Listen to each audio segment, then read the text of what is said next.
So today is Valentine's Day 2025, and I am at the house.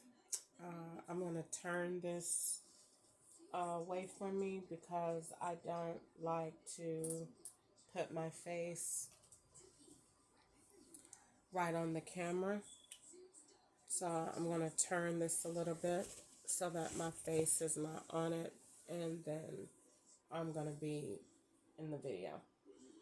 So today is February the 14th, 2025, and I don't have a whole lot to say, but then again, it just depends on um, what comes out.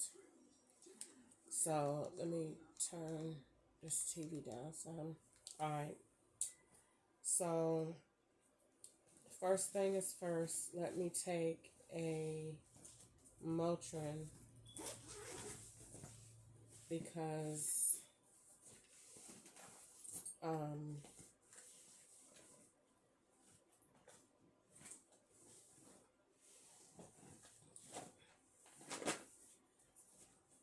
my back was hurting a little bit this morning. Um,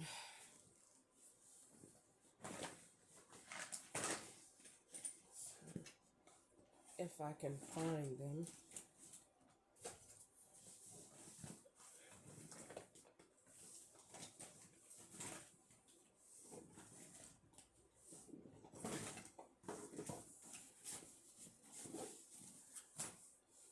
Oh, I can't. Did I take them out already?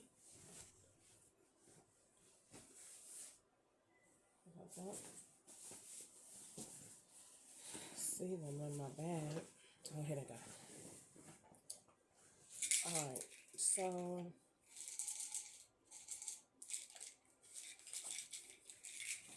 before I get started with this, let me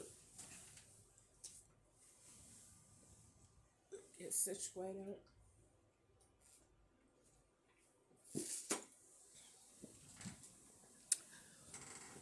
Let me use the bathroom, and I'll be right back.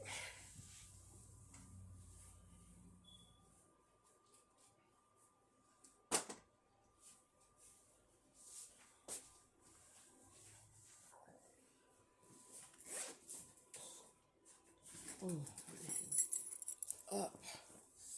Oh, oh, Jesus. Let me hurry up. Let me hurry up. Let me hurry up.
All right, so today is, like I said, February the 14th, 2025.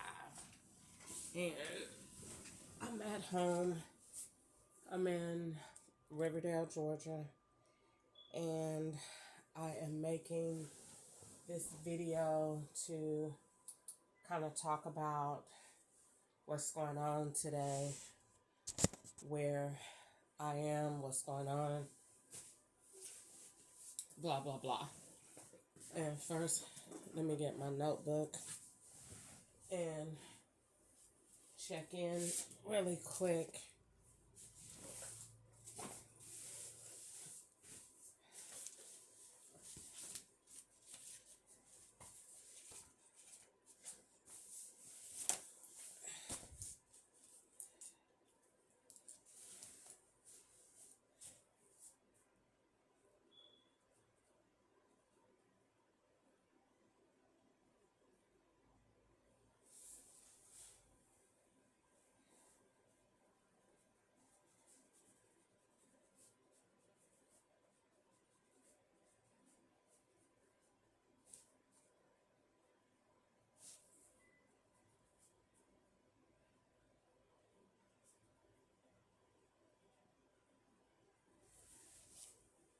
Alright, so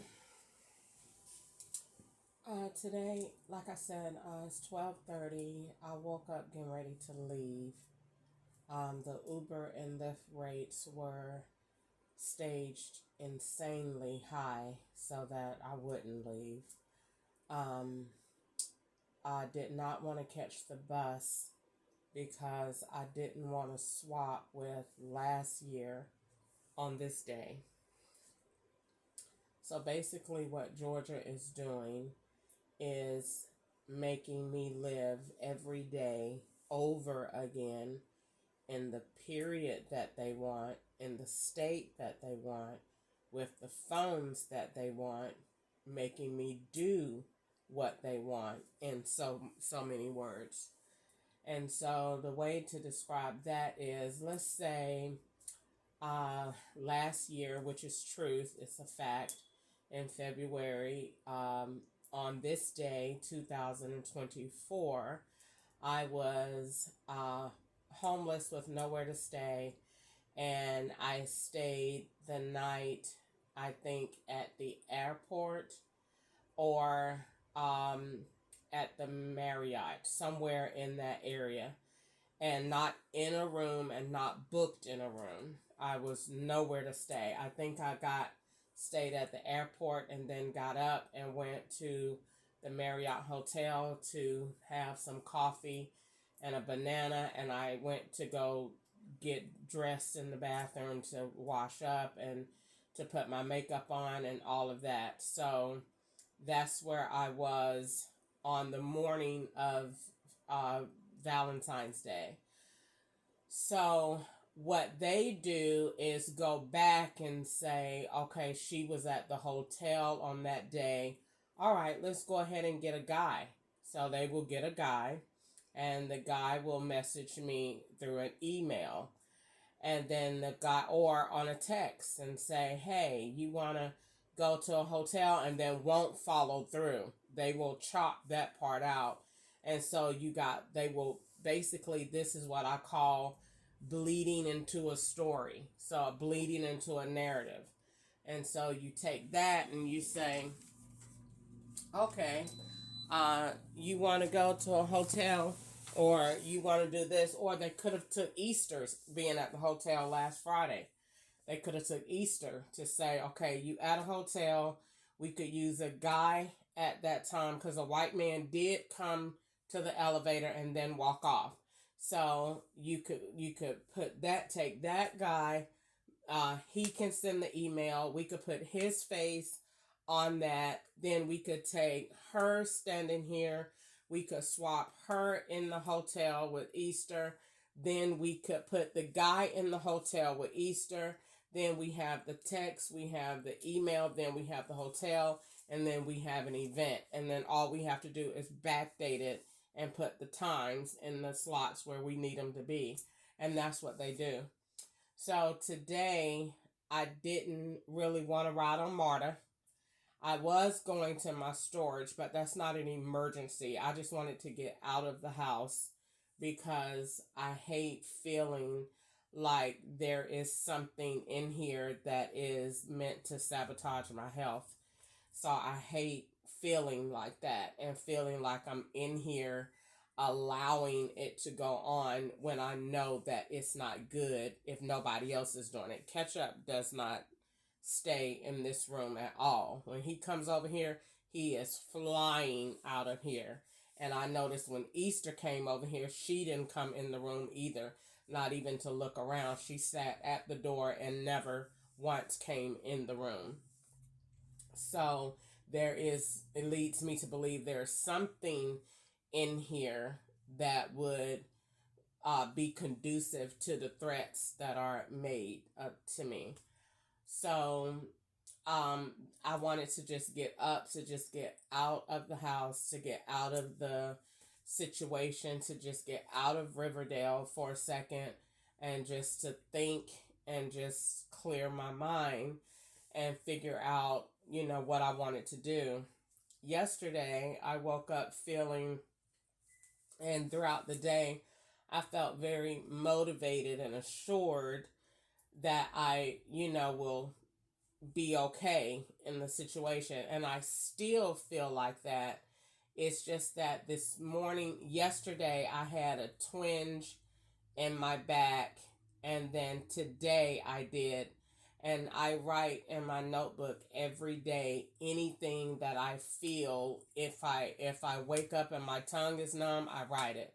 If I wake up and I got boogers in my nose, I write it. If I have stuff stuck in my eye boogers, I write it. If I write my leg was hurting, I write it.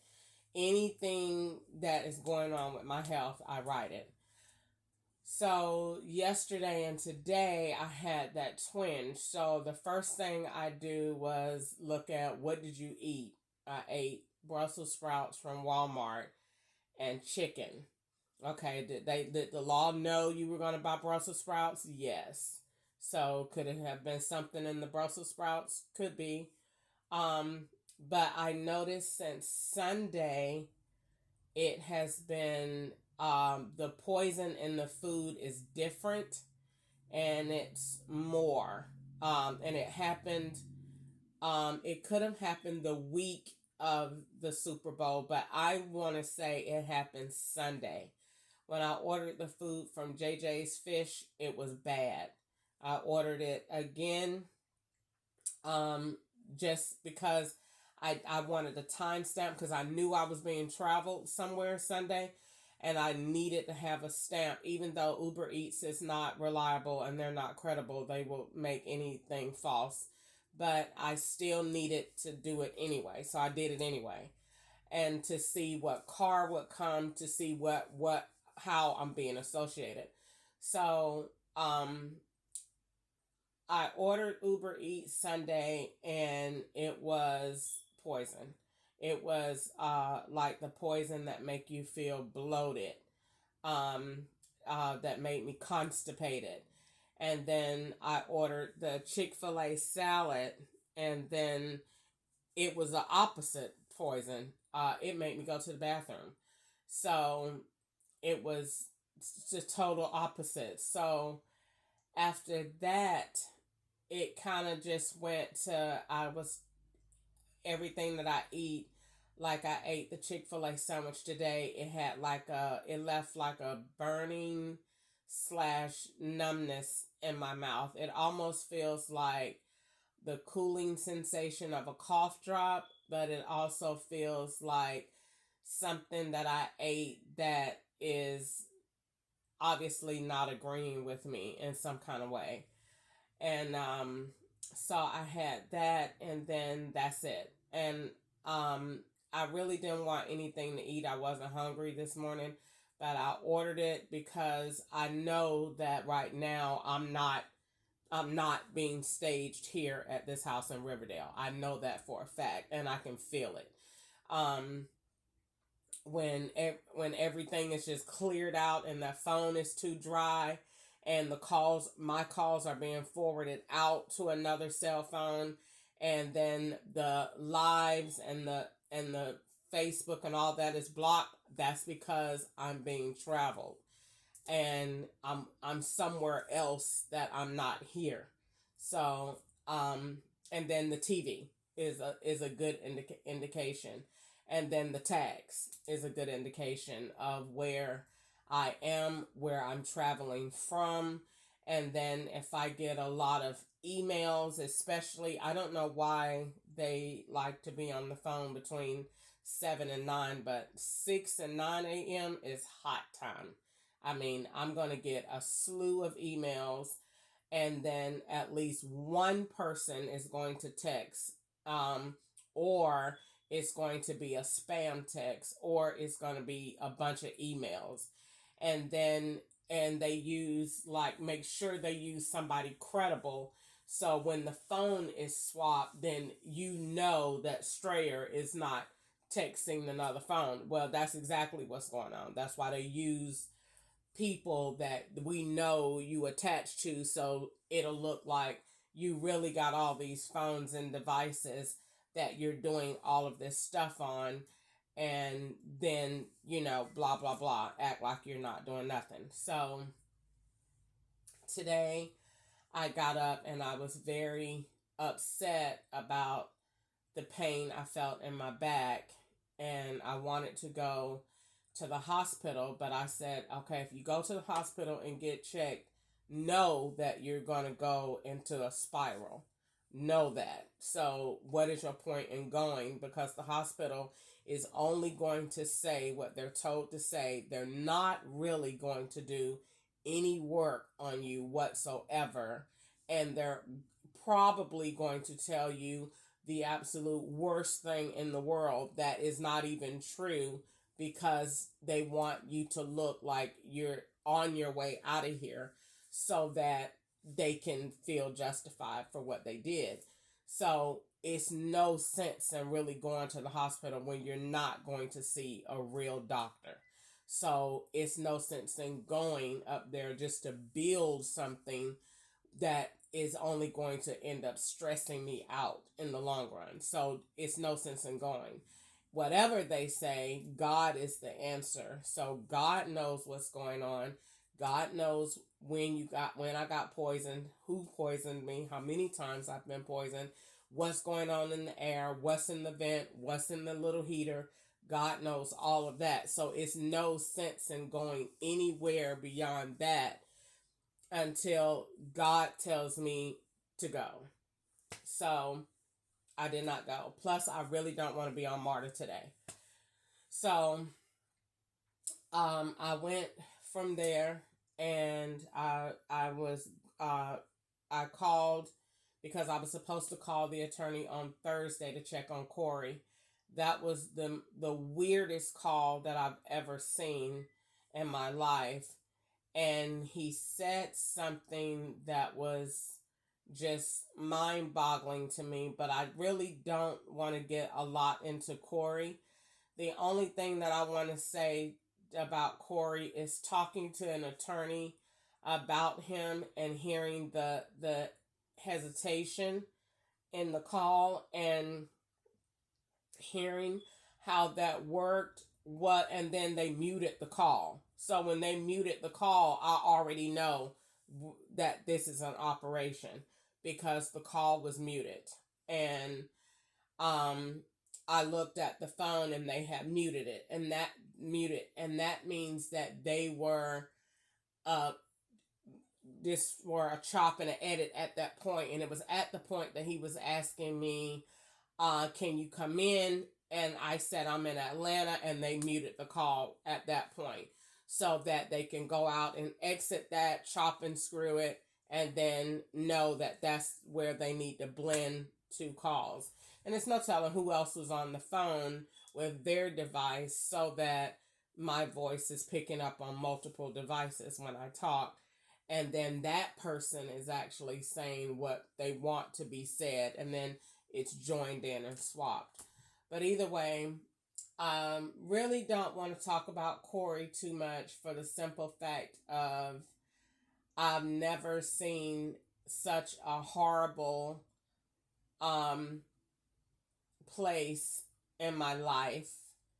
And I really felt like this morning getting my stuff and getting on a plane, on a bus, and getting the hell out of Georgia. That's honestly what I felt like. And then I also felt like it's no sense in doing that. The government goes everywhere you go, you can't run from them. Is some states worse than others? Absolutely. But at this point, it's really no sense because white people will go everywhere that I go. So it's no sense in going anywhere else. It's only going to go to that place, and then those states get angry because they don't want to be involved. Nobody really wants the feds all over them, whether they're helping in the operation or not. Nobody really wants all of that going on. So when I come around, it's like, oh my God, she's bringing in all these agencies and all these people and all these investigations and all these allegations and they don't want it. So I understand that. So they don't really want to be involved. They don't really want to get involved. And then on the other hand, some states do. Some states just are retarded. That I think it's because, and I feel really good about saying this because it's Black History Month and it needs to be said. Some states are still slavery based. And I feel like the states that have a lot of poverty, a lot of uh, low income housing projects, a lot of underprivileged communities, a lot of homelessness. I feel like those are the major states where slavery still exists the most. And if I was to use my conspiracy theory and back it up with research, then I would say look at the police departments. Every place that I said that has a high amount of homelessness also have an egregious amount of police brutality and misconduct cases, and that's just true. NYPD, never been there before. They got a whole show about how bad they are. Detroit, I've never been there either, but the law tell me about them. So apparently they know that they're not right in Detroit because they tell me what they say and what they do in Detroit. Um, California, that's not a no-brainer. They know they're not wrapped too tight. They still have all white police departments with no dash cams. So they're not wrapped too tight. So Alabama, never been there, but hey, look at what's going on. Look at what you hear. Look at what goes on. Like I said, I think there's a direct correlation with misconduct and poverty and low income areas and projects and the economy in those places. I think there's a direct correlation. I think that minimum wage is for Black people, and I think that's why it won't go up, and that's why affordable housing won't change. And that's kind of get into my green area a little bit, but that's my philosophy on it. Everybody in this world is entitled to their opinion. Everybody in this world can get online and say whatever they want to say. Our own president get online and say whatever he want to say. And that's part of the reason that I like him, because he say whatever he want to say. But I get on my social media page and say what I want to say that is true.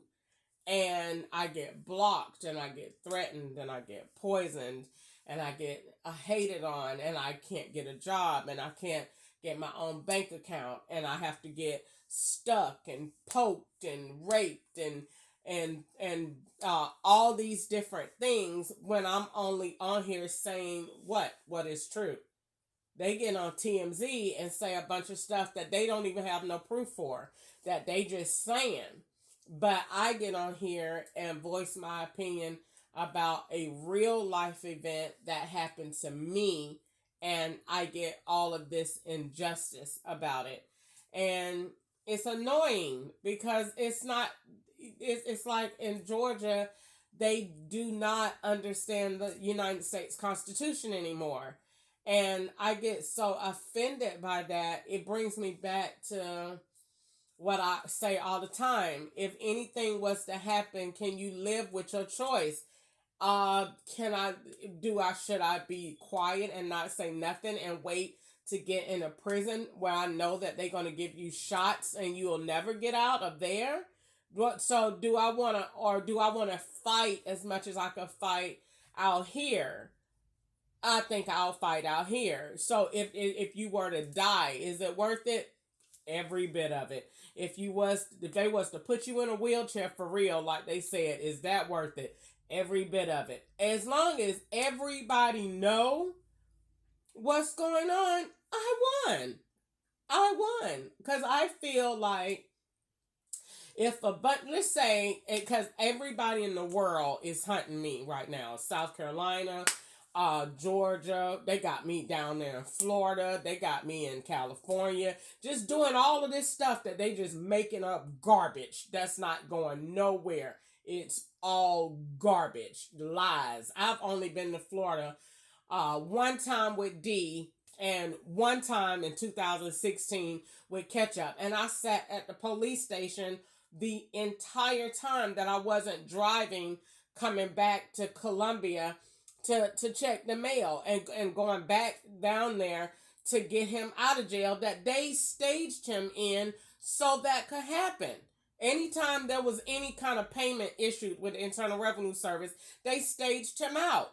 So they staged him in Florida to spend time with his kids, thinking that he was in jail. I was up here panicking. I didn't sleep. I didn't eat. That nigga wasn't in no goddamn jail. He was down there with them kids. They staged him out anytime we filed Internal Revenue Services checks together. Taxes together. And we rightfully did so. I don't even know why I filed. They told me I had to file with him. I didn't have to file shit. I ain't work nowhere. I'm a housewife. I sit in the house all day. They had me file with him because whenever we did get a refund, they gonna move him out and they gave it to me to act like he never existed, which is exactly what they doing right now. Acting like everything that he did, we putting that in your name. That's why we acting like you was a man and then you're a female, or you're a female and then a man. I'm so just over the whole thing. And the more they get caught, the more they do. The more they get caught, okay, let's just turn up the gas. The more they get caught, let's just do more of this, more shots, or put more of this in the food. That's that. They don't ever look at this and say, we are wrong as hell for this, and we're caught. Period. I never seen anything like this, that you just keep going as if the lie is gonna just make itself true. I think they're insane. I think they don't have good sense. I think they're nuts. Nuts. Nuts. Nuts with the capital N. I don't think they have no sense whatsoever. I've never seen anything like this before in my life, that you just keep lying all the way up to the point that you would literally bring people around me and change the date and the time and make them wear clothes to make a situation that you know before God it ain't true. So when I look at the situation, look at my son, I can't change that. You know what I'm saying? I can't change that. What's going on with me? Like I said, moving to different states around. The last time I was in Florida was 2016. I have no business there. I didn't go nowhere. I didn't shop nowhere. When I waited to him the night before he was supposed to go to court, I got a hotel room. I didn't want to do that, and I was scared, and it felt horrible, and it felt the same evil that I feel up here in Riverdale. It was there, and you want to know why? Because they were at that hotel, and I didn't know. I didn't know what the feeling was then that I know now. That evil dread that somebody there that shouldn't be there Why are you feeling like that? Because they in the damn hotel room next door. That's why. So they there. I'm in the same car that they have outside. That I was in the same rental car that they have outside today. That's how I look at this situation and say you can't stop people that choose to tell lies like that. That just choose to make up a whole date and then just sit up there and say, all right, so what we're going to do, I just be sitting there trying to play this out in my head. How does that conversation go with these white people? Because they're not black at this level. The black people just carrying out the orders. But these is white men that sit up there and say, all right, so, well, what kind of poison could we give her? Okay, we can give her this. All right, what will that do? Probably shut her kidneys down and then this. Well, we use that one in this case with that one.